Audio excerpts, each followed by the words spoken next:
بسم اللہ الرحمن الرحیم۔ باب نمبر 19۔ اگر اسلام سے اس حقیقی شرعی معنی مراد نہ ہو بلکہ ظاہری اطاعت مراد ہو یا قتل کے خوف سے کوئی شخص مسلمان کہلوائے تو لغوی حیثیت سے یہ اطلاق درست ہے، جیسا کہ ارشاد باری تعالی ہے۔ دیہاتی کہتے ہیں کہ ہم ایمان لائے، آپ کہہ دے تم در حقیقت ایمان نہیں لائے ہو، بلکہ یوں کہو کہ ہم اسلام لائے ہیں، مخالفت چھوڑ کر اطاعت گزار ہو گئے ہیں۔ بعض اوقات اسلام اپنے حقیقی شرعی معنیوں میں استعمال ہوتا ہے، جیسا کہ ارشاد باری تعالی ہے، یقیناً اللہ کے ہاں دین تو اسلام ہی ہے، اور جو اسلام کے سوا کسی اور دین کا متلاسی ہوگا تو وہ اس سے ہرگز قبول نہیں کیا جائے گا۔ حدیث نمبر 27۔ حضرت سعد بن ابی وقاص رضی اللہ عنہ کا بیان ہے کہ رسول اللہ صلی اللہ علیہ وآلہ وسلم نے چند لوگوں کو کچھ مال دیا اور وہ سعد رضی اللہ عنہ وہاں بیٹھے تھے۔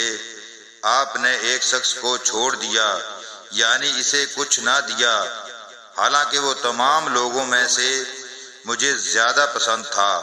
میں نے کہا، اے اللہ کے رسول صلی اللہ علیہ وآلہ وسلم، آپ نے فلاں شخص کو چھوڑ دیا، اللہ کی قسم میں تو اسے مومن سمجھتا ہوں۔ آپ نے فرمایا، مومن یا مسلمان؟ میں تھوڑی دیر خاموش رہا، پھر اس کے متعلق میں جو جاننا تھا اس نے مجھے بولنے پر مجبور کر دیا۔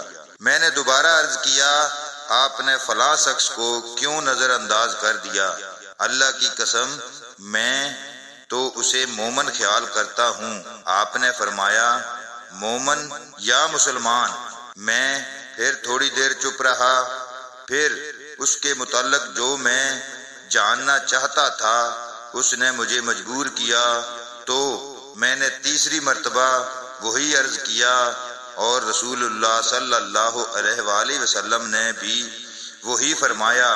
اس کے بعد آپ گویا ہوئے، اے سعد، میں ایک شخص کو کچھ دیتا ہوں، حالانکہ دوسرا شخص مجھے اس سے زیادہ محبوب ہوتا ہے۔ یہ اس اندیشے کے پیش نظر کے کہیں ایسا نہ ہو کہ وہ اپنی کمزوری کی وجہ سے اسلام سے پھر جائے اور اللہ تعالیٰ اسے اوندھے منہ دوزخ میں ڈال دے گا۔ اس حدیث کو یونس صالح، معمر اور زہری کے بھتیجے نے بھی زہری سے روایت کیا ہے۔ فائدہ: ہر مسلمان کے دو احوال ہیں، ایک کا تعلق باطن سے ہے اور دوسرے کا تعلق ظاہری ہے۔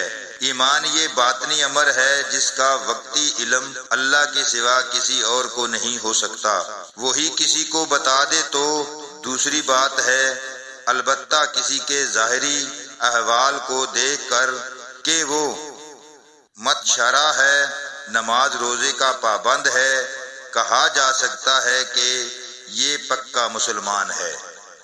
اللہ تعالی ہم سب کو دین کو صحیح معنوں میں سمجھنے کی توفیق عطا فرمائے، آمین ثم آمین۔